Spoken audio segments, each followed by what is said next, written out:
Hola, soy Luna. Hoy vamos a hablar sobre la estructura y las ideas, el contexto que nos plantea la novela La ciudad y los perros del escritor Mario Vargas Llosa. Mario Vargas Llosa nació el 28 de marzo de 1936 en Arequipa, Perú. La ciudad y los perros fue su primera novela publicada el año 1963 tras ganar el premio Biblioteca Breve de Barcelona. 50 años después de que La ciudad y los perros ganara el premio Biblioteca Breve, Mario Vargas Llosa ha vuelto a reencontrarse en Madrid con esta novela que regresa a las librerías. La novela La ciudad y los perros narra la historia de los cadetes del Colegio Militar Leoncio Prado, contextualizado en la ciudad de Lima, Perú. Brigadier, tome nota de los tres últimos.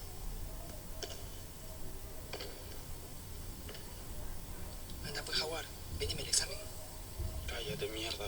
La novela tiene impregnado algo de la vida del autor y sobre todo del contexto de la época.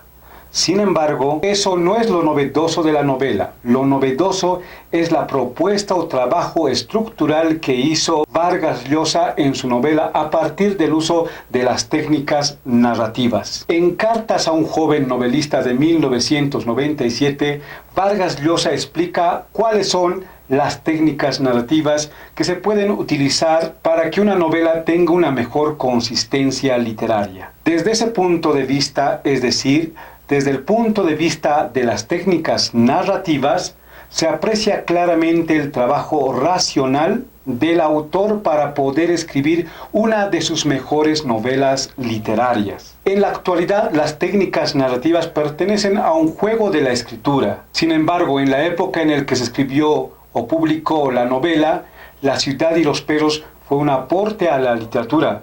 Por esa razón y otras es que el escritor Mario Vargas Llosa fue nombrado Premio Nobel de Literatura el año 2010. Querido Vargas Llosa, acérquese y reciba el Premio Nobel de la Literatura de la mano de Su Majestad el Rey.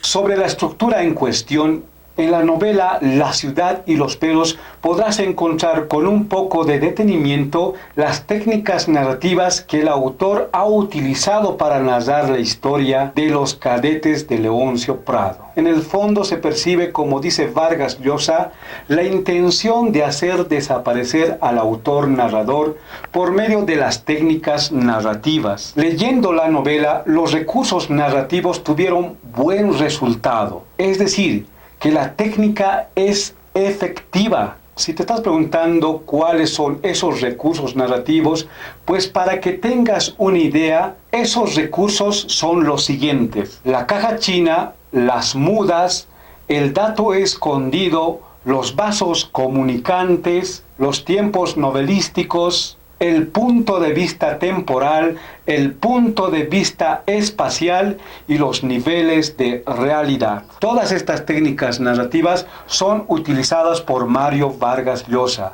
Si te das un poquito de tiempo, podrás encontrar o hallar estas técnicas en la novela La ciudad y los perros. Es decir, que si hablamos de la técnica narrativa desde el punto de vista espacial, en la novela vas a poder encontrar un narrador en primera persona y un narrador omnisciente que prácticamente narran la historia desde el espacio que ocupan, el primero como testigo, el segundo como conocedor de todo el universo o el espacio. En ese entendido, el narrador omnisciente narrará el espacio o el lugar en el que se encuentra el Colegio Militar Leoncio Prado. Muchos sucesos serán narrados desde la perspectiva de este narrador. Ejemplo, en el capítulo 4 dice: bajó del autobús en el paradero de Alcanfores y recorrió a trancos largos las 3 cuadras que había hasta su casa. Al narrador omnisciente también se lo conoce como narrador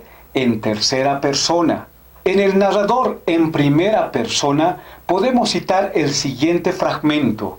Yo estaba en Sáenz Peña y a la salida volvía a Bellavista caminando. Aquí tenemos al narrador protagonista. Entonces los espacios donde se ubican estos narradores son diversos. Está el Colegio Leoncio Prado, el barrio de Miraflores, Bellavista, la casa de Ricardo Arana, la casa de Alberto Fernández, la casa de Teresa, el prostíbulo, la calle, el bar Perlita, el puerto, entre otros lugares. El jaguar es uno de los personajes narradores más notorios que se encuentra en primera persona dentro de la novela. Y sin embargo es casi imperceptible reconocer a ese narrador, excepto asociándolo con otros hechos, y esa asociación lo deja Vargas Llosa como tarea al lector. Antes de concluir con las técnicas narrativas, leamos el siguiente fragmento como un ejemplo de recurso de la caja china. Esa risita como una picadura. Yo acepto, Rulos, pero solo por un juego. Y si no se deja, quietos que huele a suboficial, menos mal que pasó lejos. Yo soy muy macho.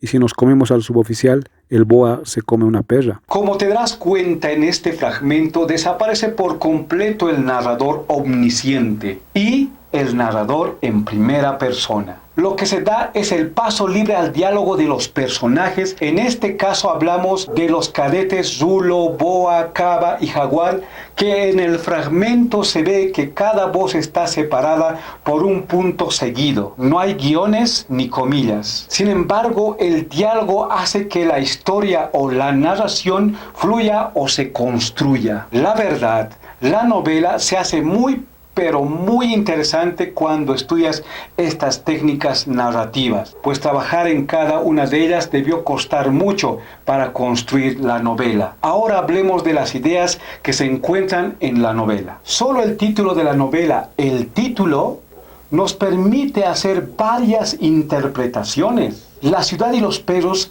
es como decir la ciudad, sus barrios y el campo, o la ciudad de Lima y los estudiantes del Colegio Militar Leoncio Prado. También podríamos interpretarlo como la clase media alta, baja y los miserables. El Colegio Militar Leoncio Prado sería la síntesis de la ciudad de Lima, o por qué no decirlo, la síntesis del Perú, como lo dijo el mismo autor en una entrevista. Tú y yo sabemos que una ciudad es el conjunto de sus ciudadanos que habitan en los diferentes barrios. Una ciudad donde conviven la clase social alta, media, baja y miserable. En la novela se perciben dos barrios muy notorios o diferenciados: el barrio de los ricos y el barrio de los pobres. Con relación al término perros, leyendo la novela, llegaríamos a las siguientes connotaciones. Perro en singular podría simplemente referirse a la perrita malpapeada. Por otro lado,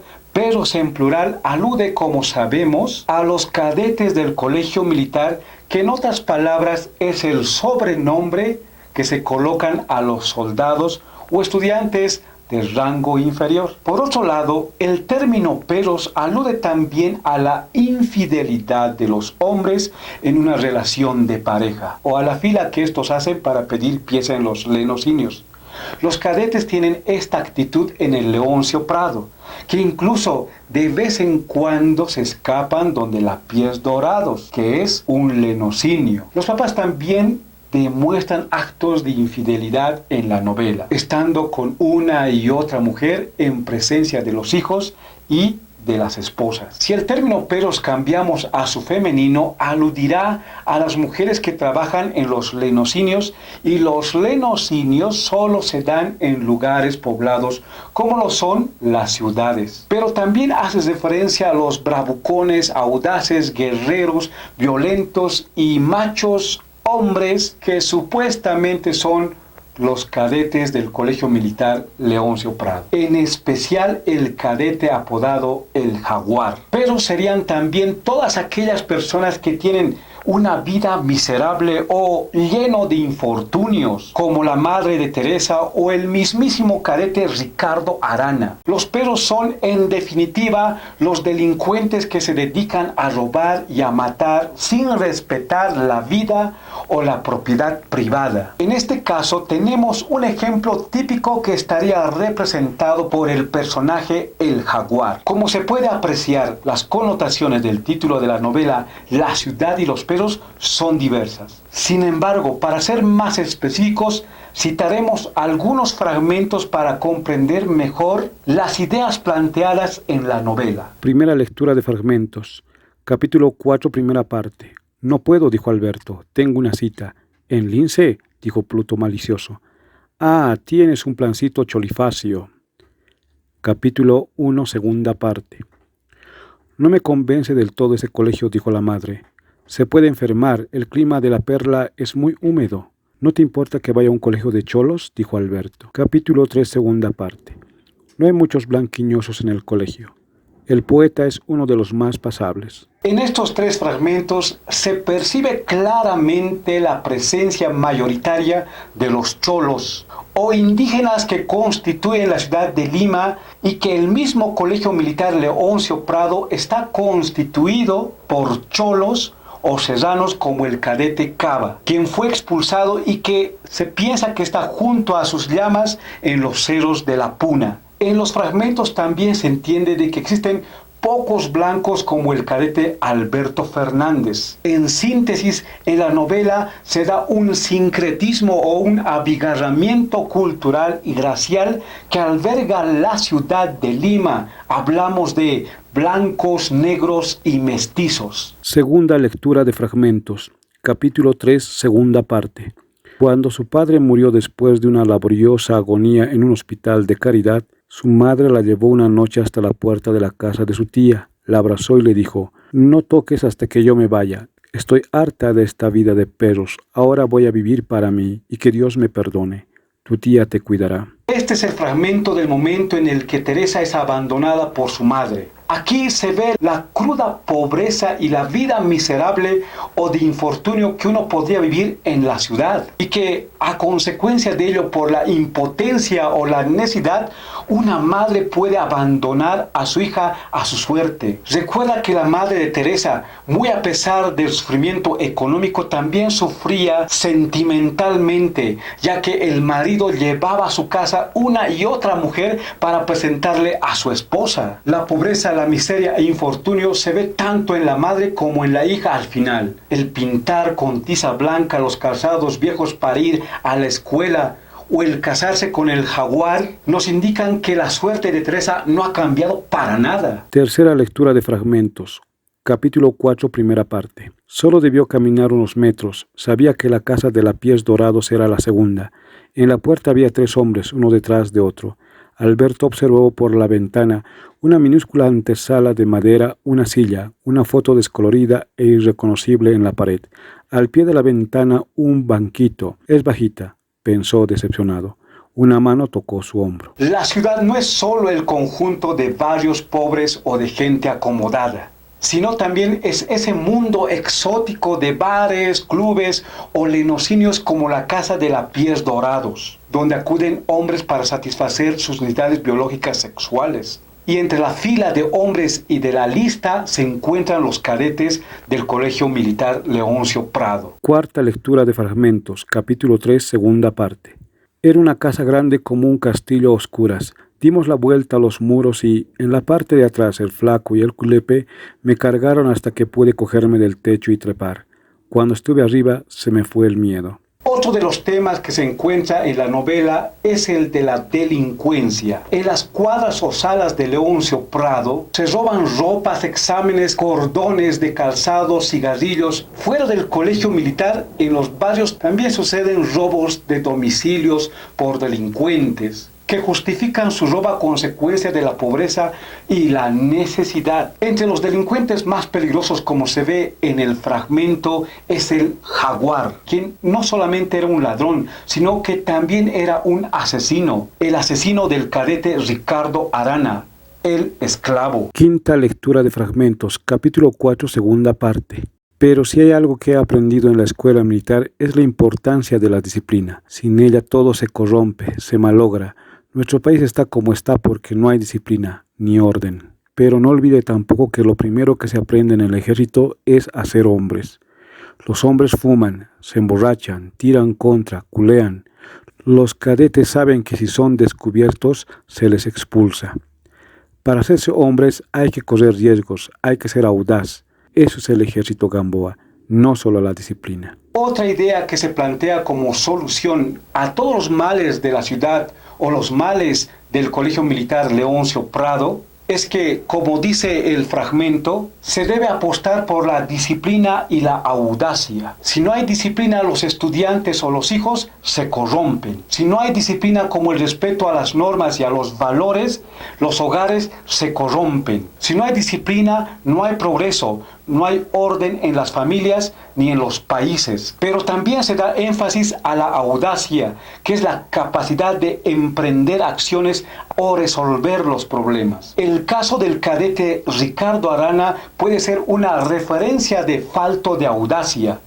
Y el caso del jaguar, el falto de disciplina. Pero Alberto Fernández, el poeta, quizás sea uno de esos personajes que ha unido ambos aspectos. Como comprenderás, los dos fragmentos son también de suma importancia para entender la solución de los problemas planteados en la novela. Quizá incluso al teniente Gamboa le faltó la audacia por la falta de experiencia. Su imprudencia le llevó a ser transferido a un lugar alejado y frígido. Conclusión.